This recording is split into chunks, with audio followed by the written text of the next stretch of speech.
Vamos esta mañana a seguir para terminar con el tema que habíamos empezado ya hace algunas semanas, relacionado con lo que es el analizar nuestro crecimiento en las cosas de Dios. Platicamos al principio que desde que nacemos de nuevo, Dios empieza a hacer una obra que va a durar durante toda nuestra vida, hasta el momento que nos encontremos con Él, ya sea que regrese o que el Señor nos llame a su presencia. Pero que a lo largo de toda esa experiencia de la vida cristiana existen muchos elementos, existen muchas cosas que muchas veces no son evaluadas. O sea, podemos muy fácilmente estancarnos, pues recuérdense que nuestra lucha más fuerte es nuestra propia carne, y la carne no quiere caminar con Dios, lógicamente. Entonces muchas veces se puede quedar la vida cristiana en un acomodamiento, en un letargo espiritual donde no hay crecimiento. Y si no tenemos indicadores que nos muestren que realmente estamos creciendo, podemos fácilmente pasar años en una iglesia incluso y no crecer, no llegar a dar el fruto que Dios quiere en nuestra vida y no dejar que el Espíritu de Dios esté obrando todo ese tema del crecimiento. El día de ayer vi algo, un documental que impactó muchísimo mi corazón.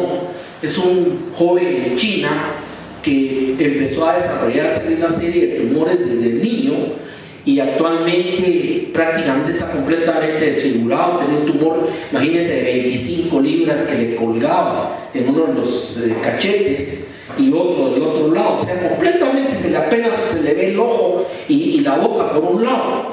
Y entrevistaban a la mamá, gente muy pobre, y decía que desde niños se dieron cuenta que empezó a crecer esto, pero como estaban lejos de todo, no había médicos, no había nada, pensaban que solamente se iba a curar así, y incluso fue creciendo a tal grado que obstruyó su propio crecimiento y le crió como una joroba. Es un caso terrible. Lo tomaron los médicos y gracias a Dios han ido haciendo una serie de operaciones a lo largo de los años. Ya le han removido más de 30 libras de tumores en la cara, todavía falta, ha estado muy mal, muy grave, pero están trabajando en ello. Y le comentaba esto porque realmente muchas veces en la vida espiritual pueden hacer cosas que lo que hacen es desfigurar lo que es el cristianismo en la vida del hombre. O sea, llevarlo a un punto en que muchas veces podemos tener una apariencia con algo como este joven en lo físico, pero en lo espiritual. Y como no vemos lo espiritual, no sabemos. Pero muchas veces en el corazón humano puede engendrarse, puede crecer cosas terribles. Y por eso es tan importante que pongamos todo nuestro corazón en dejar que Dios haga su obra en nuestra vida y nos ayude realmente a crecer. Algunas veces se oyen muchos escándalos de gente que le descubrieron 2 hogares y cosas terribles, y a veces ni siquiera aparentaba, estaban en la iglesia, o incluso tuvimos un caso ahí cercano hace poco de que incluso era alguien importante dentro de una iglesia muy grande. Entonces todo ese tipo de situaciones son como esos tumores. Yo ayer meditaba en eso, que pueden desfigurar nuestro cristianismo y ni cuenta nos damos. Y esto es tan importante entender toda la necesidad que tenemos de crecer espiritualmente. Cuando cierra el libro de Apocalipsis dice claramente que en los postreros tiempos el malo se va a hacer más malo y el inmundo se va a hacer más inmundo. Pero también dice que el santo debe santificarse más. O sea, creo que estamos viviendo una época que somos llamados a buscar más que nunca de todo corazón a Dios en nuestros corazones y en nuestra vida. Habíamos platicado de que las evidencias del crecimiento se dan de muchas maneras, entre ellas aprender a reconocer nuestros propios pecados y debilidades, aprender a manejar el tema del arrepentimiento genuino delante de Dios. Una de las más difíciles, aprender a pelear en medio de las batallas espirituales y las pruebas, y sobre todo poder llegarlas a entender como una forma de fortalecimiento y crecimiento, ver el servicio al Señor como algo que es el más alto honor que podemos tener, y no como una carga, reconocer que Dios es el proveedor de todas las cosas en nuestra vida, dedicar más tiempo para la alabanza y la adoración del Señor, son todos los elementos. Tener un deseo creciente de obedecer a Dios, esto es bien importante y es bien marcado en la vida cristiana. O sea, cuando la persona siente la necesidad de obedecer a Dios y no a los hombres. Esto es bien importante, claro. No estoy diciendo de desobedecer a las autoridades o la ley, no. Pero estoy diciendo que en su corazón hay un genuino deseo de hacer las cosas como a Dios le agrada. Vimos también el deseo ferviente de contar lo que Cristo ha hecho en nuestra vida. O sea, yo a veces le pregunto a la iglesia donde voy a predicar, a veces les pregunto a los hermanos que sinceramente hagan un análisis cuánto hace que no le comparten de su fe en Cristo a alguien. Y nadie, pues yo no voy a decir levante la mano ni nada por el estilo, pero muchas veces pueden haber pasado años en que la persona, aún yendo a una iglesia y siendo cristiano, no digo que no, pero jamás le ha compartido a nadie en ningún bus ni en ninguna parte acerca de ese Cristo que cambia la vida del hombre. Y realmente platicamos el caso del gadareno, el caso de la mujer samaritana, que siendo quienes eran y el trasfondo que venían, definitivamente salieron corriendo a contar las cosas que el Señor había hecho en sus vidas. Habíamos terminado también con el tema de reconocer la presencia de Dios en nuestra vida. Jesús dijo en Mateo 28:20, cuando se fue, dijo: yo estoy con vosotros todos los días hasta el fin del mundo. La presencia de Dios en nuestra vida debe producir varios efectos. El primer efecto es el efecto de santidad. Si yo sé que Dios está conmigo siempre, no le voy a guardar respeto porque Él está. Le voy a guardar respeto siempre porque Él está. ¿Me comprende la diferencia?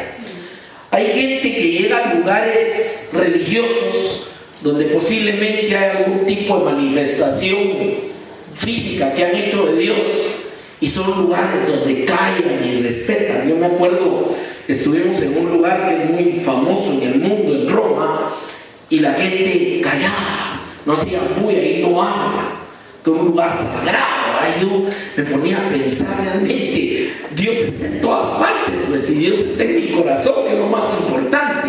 No es cosa de que usted va a entrar en un lugar y ahí se va a quedar callado, porque ahí está Dios. Y le digo, entender que Dios está con nosotros siempre, en todo lugar, que nunca va a dejarnos en nuestra vida, produce en primer lugar confianza, produce en segundo lugar, reverencia y respeto a Dios, porque sabemos que donde estemos está Dios, y produce también, sobre todo, santidad en nuestra vida, porque muchas cosas no las haríamos si estuviéramos conscientes que Dios está con nosotros en todo lugar. Ese habíamos hablado, era uno de los puntos en nuestra vida. Otro de los temas que son muy importantes dentro del crecimiento es el tiempo que tenemos para ver la palabra de Dios. O sea, cuánto le dedicamos realmente a la palabra de Dios en nuestro día. Y mira, hermano, yo se lo digo de corazón, no hay excusas. Nunca podemos decir estoy muy ocupado, es que no he tenido tiempo. Yo he oído muchas veces ese tipo de situaciones. Y hermano, siempre hay un tiempo para Dios. Hay un programa de leer la Biblia en un año, que yo lo he traído desde hace ya 18 años, solo que lo he duplicado. Leo la Biblia cada 6 meses completa. Y le digo, dedico de 20 a 25 minutos diarios en la lectura. O sea que si agarrara el programa de un año estaría dedicando, póngale 15 minutos diarios. Entonces nadie puede decir, mira hermano, es que me tengo 15 minutos, viera lo ocupado que estoy, porque tampoco estoy precisamente sin ocupaciones. Pero ese tiempo va creando una raíz en nuestro corazón, y sobre todo va creando la disciplina y la necesidad de poder estar continuamente en la palabra de Dios. Porque le digo, algo que uno aprende de ese libro maravilloso del Señor es que cada vez que usted vuelve a pasar por un pasaje, aunque uno a veces diría, si ya lo leí 20 veces o 30, Dios vuelve a poner una semilla en nuestro corazón, y aquellas cosas que hemos ido aprendiendo, que se han ido quedando en nuestra vida, se asientan más, y en un momento que de veras está renovando tu forma de pensar conforme a la palabra de Dios, y hay un momento que aún en aquellas cosas que tú dices, como dice la palabra, no se apartará de tu boca lo que está escrito en este libro. No es que usted va a andar recitando el Salmo 23 a alguien, pero hay momentos en la vida que en tu vida de oración, en un momento de hablarle a alguien, no le tiene que decir capítulo y versículo, es la palabra de Dios y no va a regresar vacía. Y a veces lo que usted le diga a alguien en un momento es una palabra que está viniendo del mismo Dios, cuando es la palabra alineada con lo que Dios ha dicho. Entonces, ese tiempo que busquemos para leer la palabra, y es más, en la Biblia habla de meditar, no solo de leer, no solo pasar rápido y terminar la lectura del día, sino dejar que realmente vaya penetrando primero a nuestro entendimiento, pero lógicamente bajando a nuestro corazón. Otro de los elementos de madurez es el desear tiempos a solas con Dios. Esta es otra cosa que se ha perdido tremendamente. O sea, dice en Marcos 6:46, y esto lo vemos en la vida de Jesús en muchas ocasiones. Después que los hubo despedido, se fue al monte a orar. La palabra nos enseña que Jesús pasaba a veces noches completas aislado. Buscaba estar en un lugar donde pudiera platicar con su Padre. Y le digo, cualquier persona que ama a otra quiere tener momentos de soledad con aquella persona que ama, ¿es cierto? Eso es tan importante. Tiempos en que se puede compartir, en que se puede hablar. Y recordemos que Dios es nuestro Padre. Recordemos que Dios quiere oír nuestra voz. Ahí está en el libro de Eclesiastés, muy lindo el versículo, cuando dice: la voz de mi amado me llama. O sea, esa necesidad de un tiempo de comunión con Dios. Y no le estoy diciendo irse a la montaña o al volcán de agua y estar una semana ahí. No, si lo puede hacer, pues qué bueno. Estoy hablando de los 5 minutos que usted aparta de su vida, de su tiempo, que usted busca la cocina o donde sea. Como le digo, no es cosa ir a un lugar sagrado, entre comillas, es cosa de la presencia de Dios en su vida y poder desahogarse. Muchas veces lo que usted necesita es derramar su corazón delante de Dios. Hay veces que vamos a clamarle, otras veces vamos simplemente a alabarle, otras veces simplemente vamos a quejarnos. O sea, es parte del amor hacia Dios. O sea, cuando mis hijos tienen un problema, vienen a quejarse, es que mira que tal cosa, es parte de la comunión con Dios. O sea, Dios no se va a enojar porque lleguemos y nos quejemos de alguna situación, de alguna circunstancia, o que lleguemos a pedirle un consejo que nos ayude cómo entender alguna situación. Lo que hemos perdido es ese tiempo de comunión. Entonces, cuando la persona necesita orar, muchas veces no está entrenada para orar porque no lo ha hecho parte de su vida. Otro de los temas que nos hablan de madurez, y este parecerá, le va a dar risa, pero este tema es un tema trascendente que estamos creciendo, y es el dar. El dar. Parece increíble, pero el dar le cuesta muchísima gente. En 2 Corintios 9:6, el apóstol Pablo dice: esto digo, el que siembra escasamente también segará escasamente, y el que siembra generosamente generosamente también segará. Pero hay un versículo ahí que es el 7, en ese contexto, dice: cada uno dé como propuso en su corazón, no con tristeza ni por necesidad, porque Dios ama al dador alegre. Y aquí sí voy a hacer un punto que es muy enfático en esto. No está hablando solo de lo económico, está hablando de dar tu tiempo, de dar tu corazón, de dar tu amor. Está hablando de dar todo lo que Dios te ha dado. Ese es el punto. Y lógicamente utiliza una alegoría que es muy fácil de entender. O O sea, cualquiera sabe que si echa 20 semillas no va a tener una cosecha que si sembró 10,000 semillas. Por eso dicen que siembra escaso va a cosechar escaso. Muchas veces nuestra vida, lógicamente, está bajo esa siembra y cosecha. Y a veces la gente dice, pero ¿por qué yo no? ¿Por qué a mí no? ¿Por qué? Pero realmente la pregunta es, ¿cuánto estamos acostumbrados a sembrar en las cosas de Dios? Y como le digo, no estoy hablando de dinero, estoy hablando de términos genéricos. Tu tiempo, tu servicio, tu amor, todo es una parte de lo que tú le das a Dios. Y es una de las formas como se puede ver claramente que está habiendo un crecimiento. Cuando tú tienes la necesidad de compartir de lo que Dios te ha dado.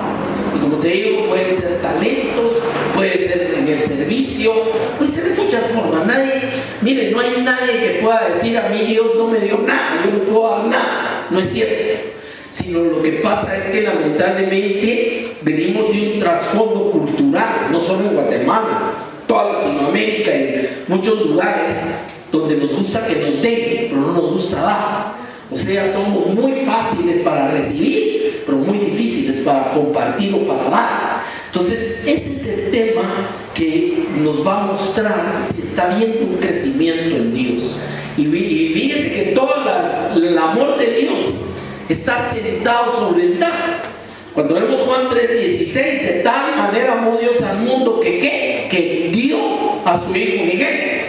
Y Jesús dice, en esto se muestra el amor, en que yo ponga mi vida o dé mi vida por vosotros. Y dice, no se vayan de aquí porque va a venir el Espíritu Santo que da Dios. O sea, las dádivas de Dios son las que enriquecen nuestra vida y son las que nos ayudan a caminar. Entonces, Él está sentando el principio del dar como lo más importante.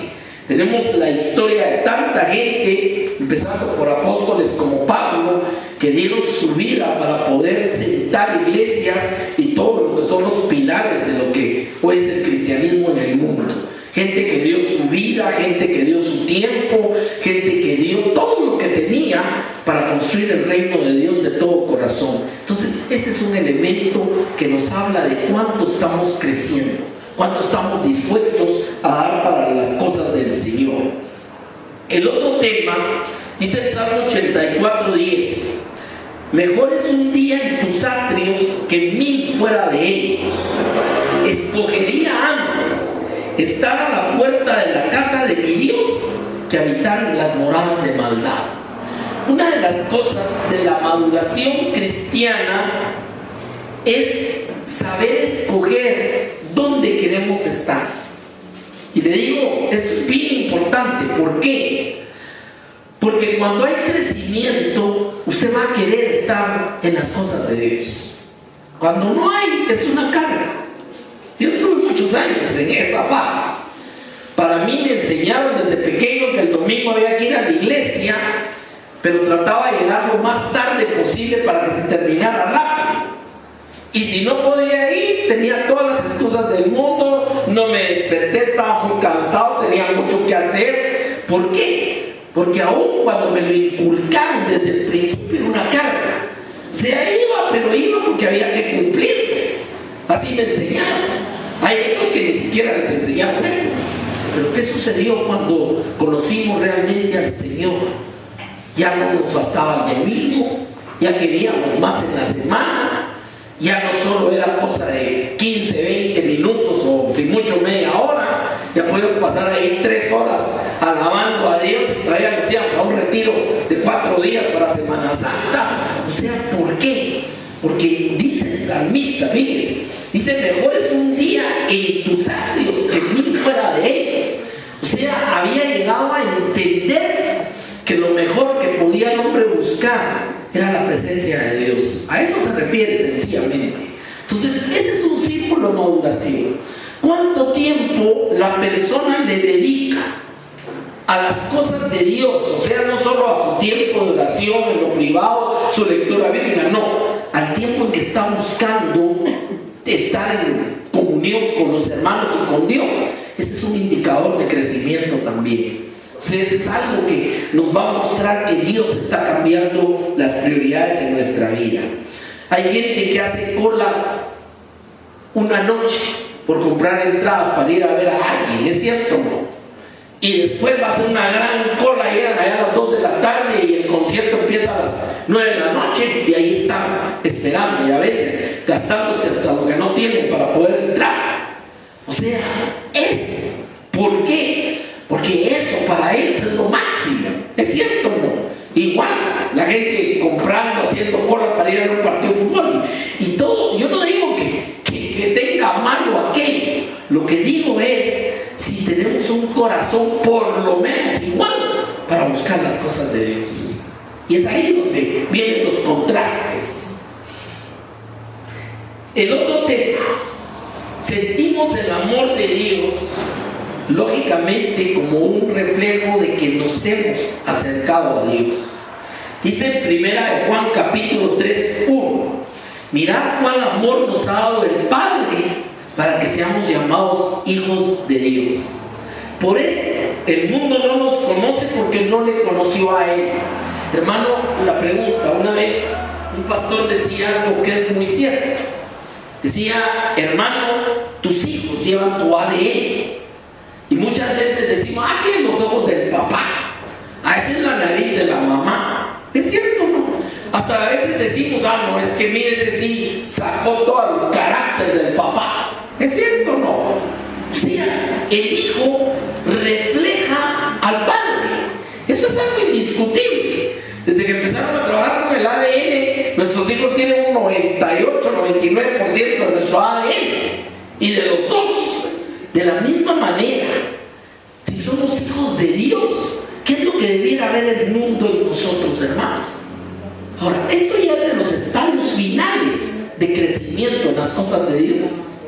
Y le digo, a veces el hombre, lógicamente va a interpretar esto de acuerdo a ideas religiosas. Entre más blanco ande de vestir, más camine así, más de Dios es. Pero permítanme, vamos a encontrar muchos alrededor del mundo que andan de esa manera y no necesariamente son hijos de Dios.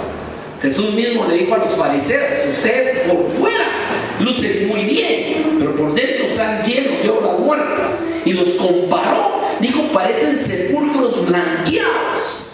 O sea, aquellas tumbas pintadas de blanco, refulgente, con ángeles de mármol, pero ¿qué es lo que hay adentro? Huesos secos y muertos. Y esa fue la figura que usó Jesús con los fariseos, con los religiosos de su tiempo. Y le digo, ser hijo de Dios no es que andes vestido con una bata blanca y caminando así por la calle, que nadie se te acerque. No, se va a ver en muchas actitudes, se va a ver en muchas reacciones, se va a ver en todo lo que hemos visto. O sea, tu búsqueda de tu tiempo con Dios, tu querer dar, tu querer compartir, todo eso es parte de la manifestación que somos hijos de Dios. Dice el apóstol Juan, capítulo 3, verso 12, Primera de Juan, amados, ahora somos hijos de Dios y aún no se ha manifestado lo que hemos de ser, pero sabemos que cuando Él se manifieste, y oiga esto, pareciera atrevido, seremos semejantes a Él, porque le veremos tal como Él es. O sea, por eso es que estamos en un proceso. ¿Qué fue lo que Jesús les mostró a los discípulos en el monte Tabor? Les mostró quién era realmente Él. O sea, que la visión que tuvieron era realmente quién era Jesús. ¿Se acuerdan? Y se emocionaron y Señor, hagamos unas enramadas y quedémonos aquí. Ya no querían bajar del monte. ¿Por qué? Porque habían visto cómo era Jesús realmente. ¿Y qué fue lo que vio Juan en la isla de Patmos? Vio a Jesús, pero no aquel Jesús que había estado en la cruz con el que él había caminado por 3 años y medio. Vio a Jesús glorificado, al verdadero, la verdadera esencia de quién es Jesús. Y dice, así traemos nosotros a Jesús adentro y se va a manifestar. Pero durante este tiempo, claro, si la gente te viera alitas volando en la calle con coronita, claro que la gente iba a venir a preguntarte qué te pasó. Pero como te ve común, morenito, blanquito, peloncito, peludito, feíto, bonito, como sea, la gente ni a veces ni le interesa. Pero cuando tu hablar es conforme a la palabra de Dios, cuando tu vida es un verdadero testimonio que Dios está haciendo una obra en tu vida, muchas veces la gente se va a acercar. Y a veces la gente te dice: ay, hermano, ore por mí, usted que no oye de Dios, usted que está cerca de Dios. No, si Dios quiere estar cerca de todos, ¿es cierto o no es cierto? Entonces, eso es parte del crecimiento. Parte del crecimiento, diría yo, en la punta de la escala de todo lo que hemos venido viendo, es que Dios pueda verlo a través de nuestra vida. Imagínense Jesús cuando le dijo Juan, no usted, Jacobo, le dijeron: muéstranos al Padre y nos basta. ¿Se acuerda de ese pasaje? Juan 15 o 14. Muéstranos al Padre y nos basta, le dijeron. Y Jesús dijo: el que me ha visto a mí, ha visto al Padre. He estado con ustedes y me dicen ahora que les muestre al Padre. O sea, ¿qué habían visto en Jesús, hermano? Habían visto el amor, habían visto la misericordia, habían visto la bondad, la gracia, habían visto su corazón para el enfermo, para la viuda, para el necesitado, habían visto su poder para echar fuera al demonio también. Todo esto lo habían visto. Entonces Jesús les dice: el que me ha visto a mí, ha visto al Padre. O sea, muchas veces la gente dice que a Dios nadie lo conoce. Incluso hay una corriente griega filosófica, eso que es el agnosticismo. Dice que a Dios no se le puede conocer, no podemos entenderlo. Jesús dijo: el que me ha visto a mí, ha visto al Padre. Ahora, yo siempre pongo este ejemplo, hermano. ¿Cuál es mi figura de Jesús en los evangelios? ¿Es un Jesús que anda matando a la gente, que anda haciéndole daño y dándole dolor a la gente? ¿O es alguien que dijo Pedro que vino para deshacer las obras del enemigo? ¿Qué es lo que vemos en Jesús? Vemos misericordia, vemos amor, vemos gracia, vemos poder, ¿sí o no? Pues dice: el que me ha visto a mí, ha visto al Padre. Y dijo: las cosas que yo he hecho, aún mayores las haréis vosotros, porque yo voy al Padre. O sea, ¿qué debiera de esperarse ver en los hijos de Dios? ¿Qué debiéramos de esperar? Mire, a veces es triste, pero le preguntan a alguien de un cristiano y le dicen: no, mira vos, tened cuidado, es un sinvergüenza. Tened cuidado, se va a aprovechar. Tened cuidado, vos, mira, a todo el mundo le dice eso, pero no es cierto. Eso es lo que oímos de los cristianos. Incluso, a veces yo he oído empresarios decir: mire, yo no contrato cristianos usted, porque como somos hermanos ya no quieren trabajar. O sea, cuánta cosa negativa, cuando lo que debiéramos demostrar es que nosotros miren a Cristo.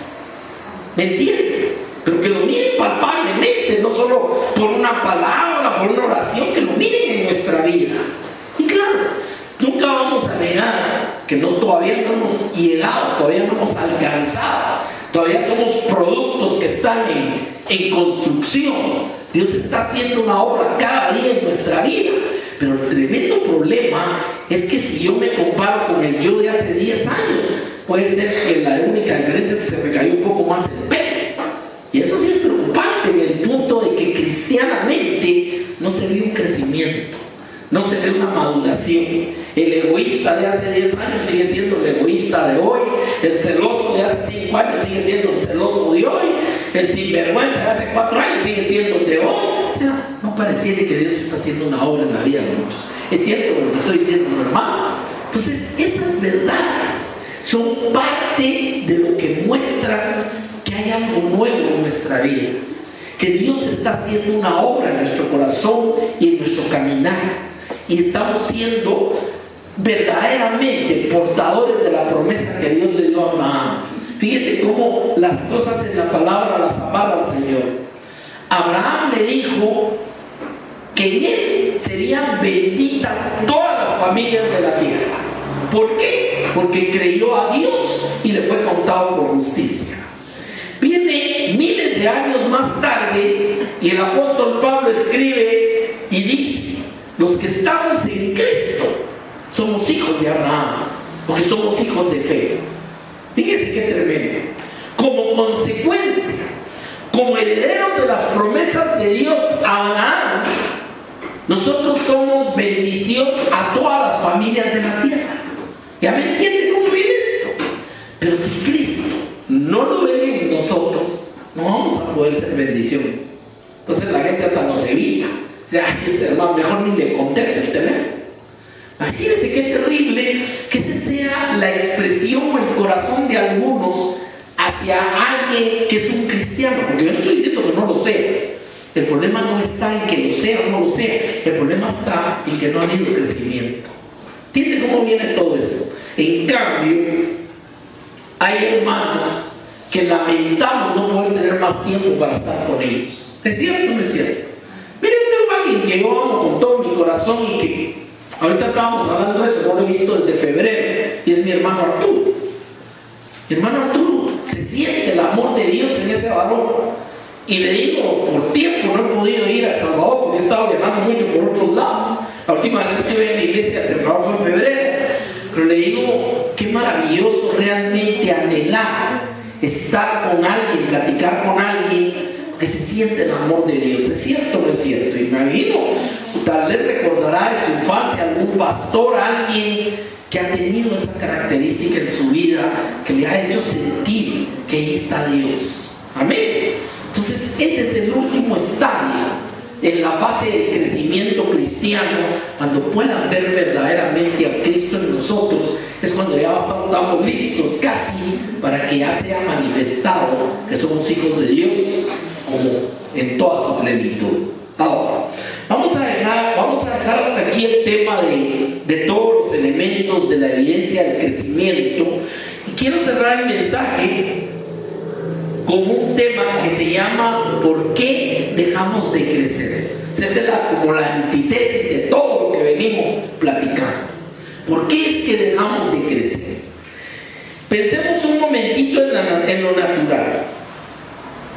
¿Por qué un niño deja de crecer a una temprana edad? Mala alimentación, falta de ejercicio, muchas veces falta de cariño. O sea, niños que están tirados en la calle, ¿usted cree que eso no va a afectar su crecimiento? O sea, las mismas cosas que en lo natural son una barrera a que crezca el niño, en lo espiritual tiene una aplicación a por qué muchas veces no crecemos espiritualmente hablando. Y la primera de ellas, falta de instrucción.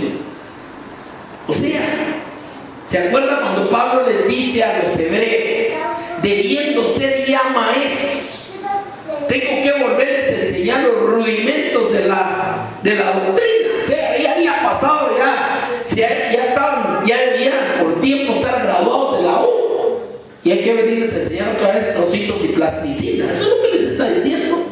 O sea que la falta de instrucción no nos deja crecer en la fe y en las cosas de Dios. Segunda de Pedro 3:18, miren lo que dice. Antes bien, crecer, hoy es una necesidad, crecer en la gracia y el conocimiento de nuestro Señor y Salvador Jesucristo. Ahora, hermano, ¿cómo crecemos en el conocimiento de Jesucristo? Bueno, tiene que ser estudiando. ¿Es cierto o no es cierto? Tiene que ser metido de cabeza en la palabra, entender quién es Él, de dónde vino, dónde está, que va a venir por nosotros. Todo lo que habla la palabra de quién es el Señor para nosotros, el poder de su sangre, su amor de haberse entregado por nosotros, su poder de haber resucitado, el que está sentado a la derecha del Padre y todos los enemigos serán puestos bajo sus pies. Todas esas verdades de quién es Cristo es lo que nos hace crecer. Fíjense, crecer en la gracia y el conocimiento de nuestro Señor y Salvador Jesucristo. Y termina, a Él sea la gloria ahora y hasta el día de la eternidad. Amén. Lo que vamos a estar cantando, ¿se dio cuenta? O sea, esto es parte de lo que no deja crecer. La gente no es instruida en las cosas de Dios. Y le digo, muchas veces incluso nos acomodamos a mensajes chiquitos que no tarden mucho y suavecitos. Es cierto. No nos vayan a hablar teológicamente, nos van a llevar a otro nivel. Ay, porque el hermano cómo se tarda y nadie le entiende. ¿Es cierto lo que estoy diciendo? ¿No es cierto, hermano? Y empieza a ay, no es que mire, el hermano no me gusta ese eterno. Cuando empieza a valer, ya no termina. Predica 1 hora. Dice que Pablo predicaba y disertaba del anochecer hasta el amanecer. En el libro de los Hechos dice que una vez un joven se durmió y se le cayó de una ventana como de un 4º piso, hermano.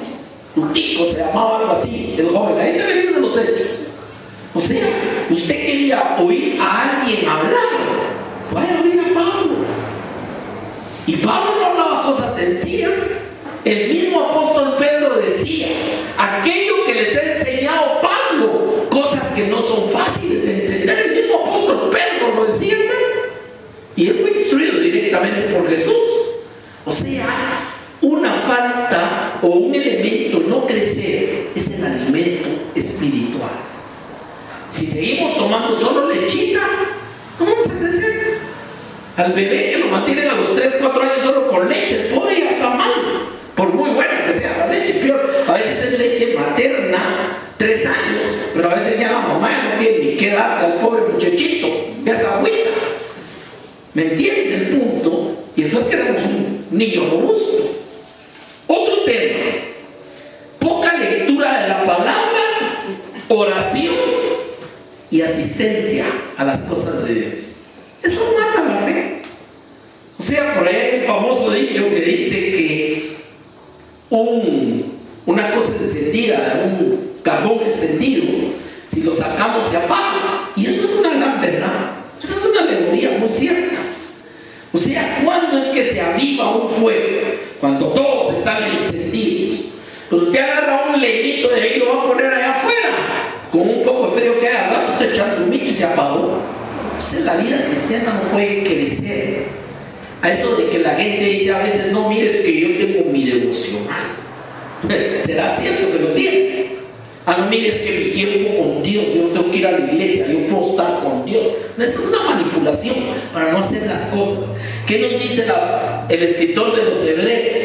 Hebreos 10:25. Oiga lo que dice: no dejando de congregarnos, oiga, como algunos tienen por costumbre. O sea que, perdóneme, pero una vez usted no va a la iglesia y a la siguiente es más fácil no ir, y la siguiente ya no va, y a la quinta, sexta, ya, hermano, ¿por qué no ha venido a la iglesia? Ay, voy a llegar. Ya no le hace ni falta. ¿Me entiende el punto? ¿Cuánta gente conocemos así? Son aves de paso. De vez en cuando los mira y usted pasar de ahí para allá. No es una parte. Dice, como algunos tienen por costumbre, sino exhortándolos, y tanto más cuando veis que aquel día se acerca. O sea, el día del Señor es cuando más debiéramos ver de estar pegado dentro de la iglesia de Dios. ¿Por qué? Tenemos una vida devocional lógicamente privada, pero ese tiempo de comunión congregacional es bien importante.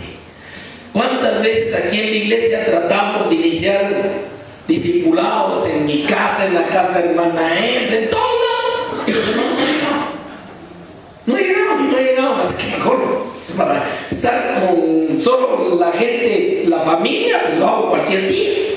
Pero mucho ha sido producto de esto, y claro, sí han habido algunos, lo reconozco, que hayan estado fieles, ¿me entienden?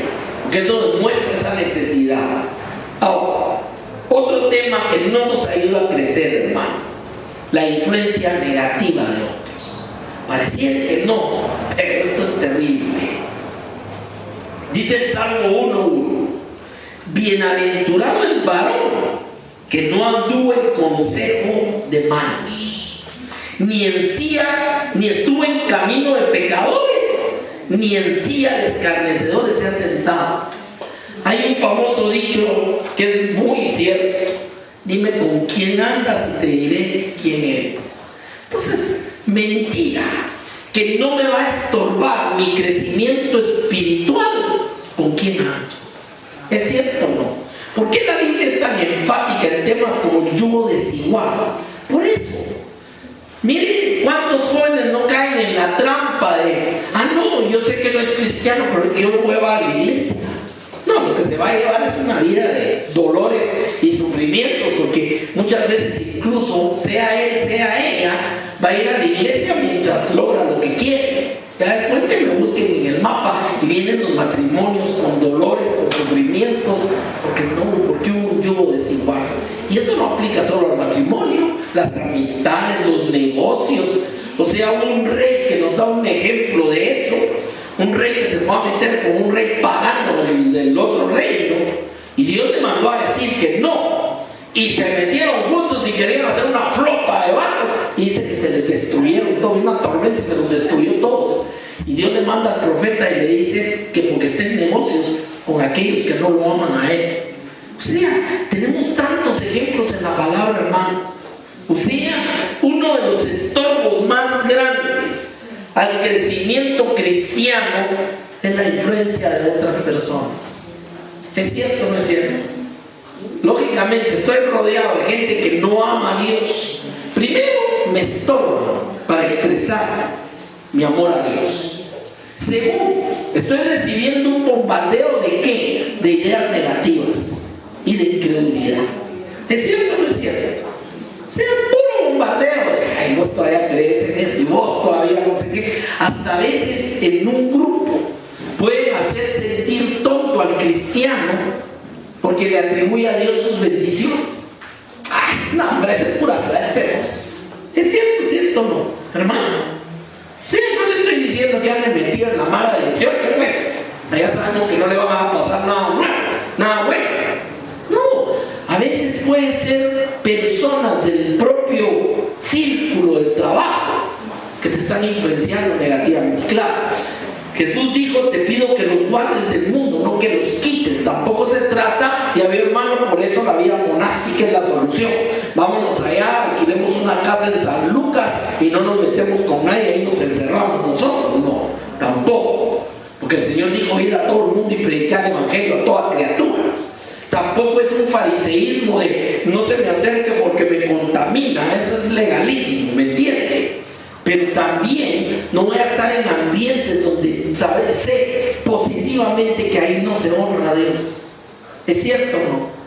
Como le contaba un caso que conocimos hace años. Alguien que había estado en el puro mundo, después vino al Señor muy consagrado y de repente resultó otra vez mal. Cuando le preguntamos, está viéndose los viernes con los amigos al mismo bar. Y yo, ¿por qué vas a buscar ahí? ¿No te sentís? Es que es la única forma de compartir. Sí, pero ellos eran los que le estaban compartiendo a él, no él a los otros. Entonces, todo eso. Hay un predicador que dice algo que es muy gracioso, pero es una gran verdad. Dice, el pescador no se mete al agua a pelear con el pescado. Tira al anzuelo y lo jala para afuera. Eso es una gran verdad. Ahora, la influencia negativa de otros. Si usted pasa todo el día viendo programas negativos que solo hablan de celos, contiendas, ira, muerte, ¿qué es lo que se está ministrando, hermano? Esa es otra cosa, a veces no nos damos cuenta, pero las horas que le dedicamos a ciertos aspectos es una influencia negativa. Es una influencia negativa. Hay muchas cosas en la televisión que es muy instructiva, cosas que le van a dejar cosas positivas. Muchas veces nos llenamos de basura nosotros mismos. Es cierto lo que digo. Entonces, y ahí ni siquiera la influencia es que vinieron unos cuates y lo influenciaron mal. Es todo lo que oímos y lo que estamos recibiendo. Y le voy a decir, hay un salmo donde dice, creo, no sé si está en Proverbios, que dice que así como la boca prueba el alimento, el oído prueba las palabras. Y esa es una gran verdad, es un salmo donde dice mi lengua es pluma de escribiente. O sea que lo que yo digo está escribiendo en el corazón de otra persona. Pero el tema es este, hermano. De la abundancia del corazón habla la boca, dijo Jesús. Si yo estoy oye y oye lo negativo y oye lo malo, ¿qué es lo que va a venir a mi corazón? ¿Y qué es lo que va a salir de mi corazón? ¿Me entiende? Recuérdense que somos un círculo virtuoso del que hizo Dios. La fe viene por el oír y el oír por la palabra de Dios. Y en la abundancia del corazón habla la boca. Entonces, si yo he estado sometido a la palabra, he estado sometido a la palabra, la bendición, el testimonio, las cosas positivas de mi Dios. Cuando yo abro la boca, lo que sale es bendición. ¿Es cierto, no? Pero si he estado ahí alimentado de tanta cosa negativa, de tanta maldad, este mundo, de tanta cosa, cuando yo hablo, voy a hablar las mismas cosas, no voy a pensar de esa manera. Porque dice el apóstol Pablo: renovad vuestro entendimiento para que entendáis cuál es la agradable, buena y perfecta voluntad de Dios. ¿Por qué? Porque mucha gente cree que la voluntad de Dios es matar, robar y destruir. Porque no saben. Jesús fue claro: el enemigo vino a eso, pero yo he venido para que tengan vida y la tengan en abundancia. ¿Correcto? Pero depende de lo que yo oiga, así es que voy a hablar. Y a veces usted oye hablar a alguien y ya sabe con quién anda. Es cierto lo que digo, ¿no? Hasta en las formas de expresarse. Mire usted los patojos hoy en día, ¿cómo hablan? ¿Cómo hablan los patojos? ¿Es cierto, no? No digo que tengan que ser cosas malas, pero hasta en la forma de expresión son un reflejo. Mire, estaban haciendo una encuesta, esto me lo contaban hace poco. Estaban haciendo una encuesta en el tema cultural. O sea, la persona de la capital se expresa mucho en lo individual. Es un estudio que hicieron en una universidad de la Cordevilla y fue en la mañana. O sea, la persona en la capital es individualista, pero en el occidente es familiar, es grupal. Fíjense cómo cambian. Y me contaba esta persona que estuvo involucrada en la encuesta y el estudio, que en Oriente es otra cosa. Es el machismo de Oriente. O sea, vamos viendo cómo todos son influencia de la misma cultura y el trasfondo donde son creados. Por eso, si en la casa la persona está siendo creada bajo la cobertura del conocimiento de Dios y la bendición de Dios, la persona tiene mucho más probabilidades de llegar a conocer a Dios que el que es creado en hogares donde Dios ni se conoce, o donde lo normal es ir a buscar al brujo a la boca del monte. ¿Me entiende el punto? Entonces, esa influencia puede dejar crecer o puede destruir crecimiento. El otro elemento, la incertidumbre de nuestras creencias. Dice Santiago 1:6: pida con fe, no dudando nada, porque el que duda es semejante a la onda del mar, que es arrastrada por el viento y echada de una parte a otra. No piense pues que en tal haga que recibirá cosa alguna del Señor. El hombre de doble ánimo es inconstante en todos sus caminos. O sea, una cosa que no deja crecer es donde hay duda. Ay, ¿vos todavía crees en eso? Pues no, si mira, si Dios sí existe, pues ya se olvidó del hombre. Porque todos les piden a Dios, si Él quisiera ya lo hubiera hecho. Cosas como esas, ¿no las oye usted? ¿Qué están alimentando? ¿Qué? Miren, esos son dardos del maligno para destruir la confianza, para destruir la fe en las personas. El tema de las tentaciones. Santiago 1:12: bienaventurado el varón que soporta la tentación, porque cuando haya resistido la prueba recibirá la corona de vida que Dios ha prometido a los que le aman.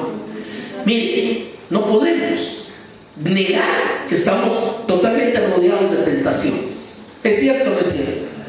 Y que tenemos una naturaleza que es muy fácil de deslizarse hacia esas tentaciones. ¿Es cierto o no?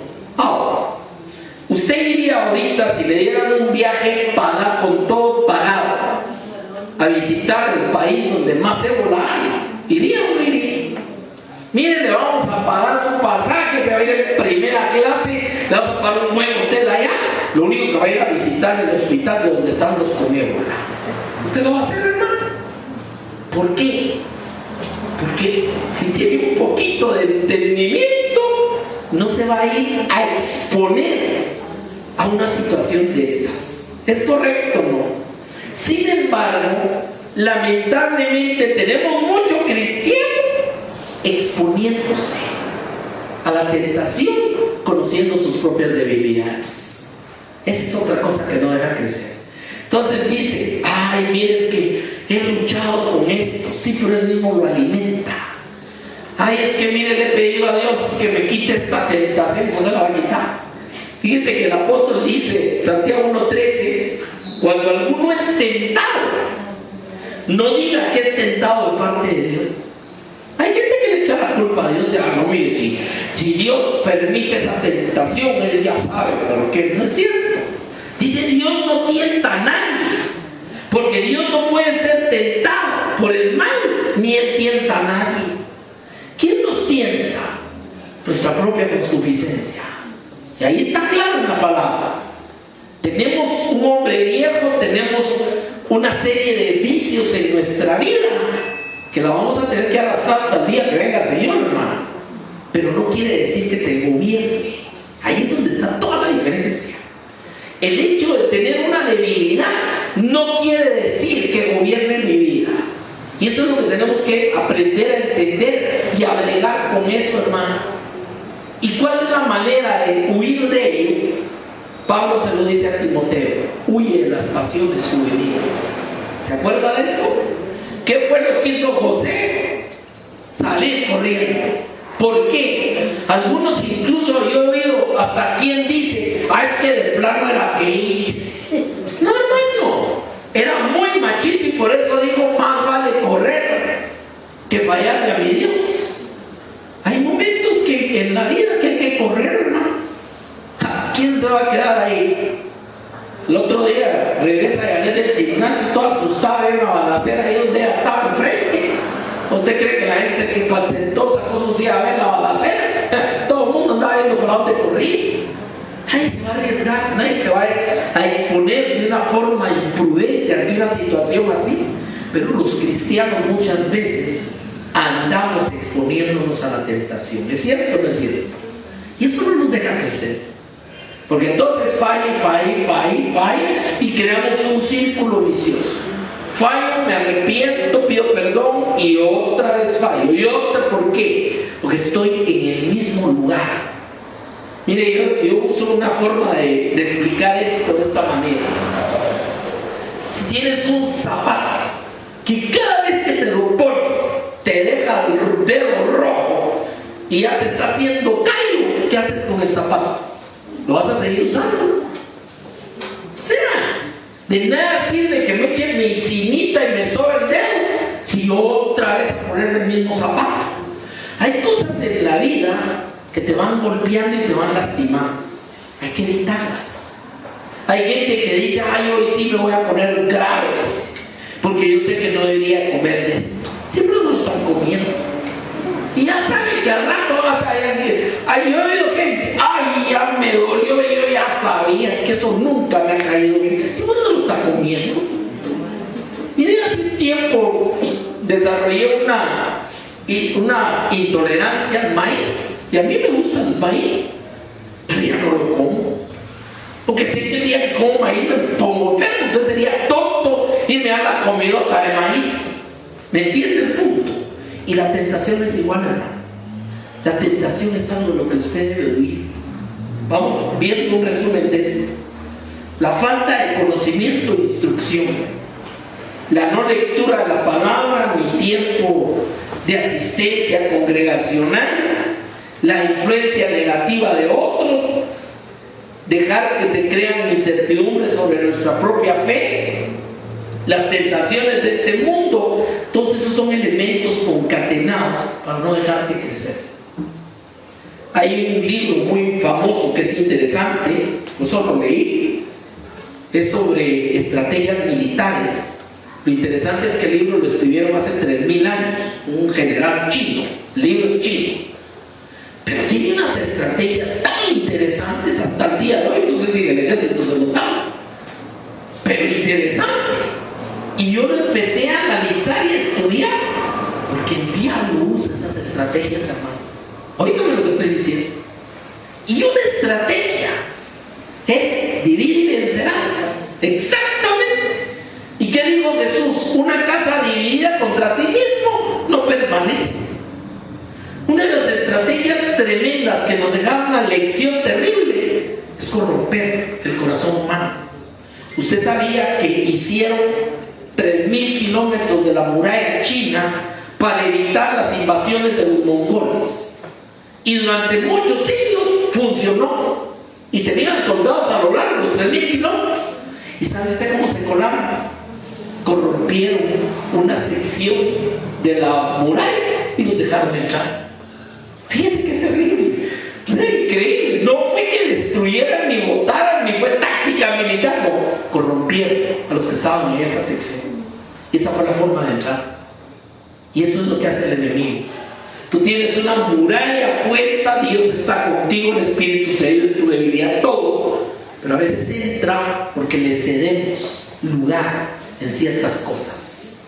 ¿Entiendes, mi amado? Termino. Es un mensaje que nos ha llevado ya 4 domingos con éxito.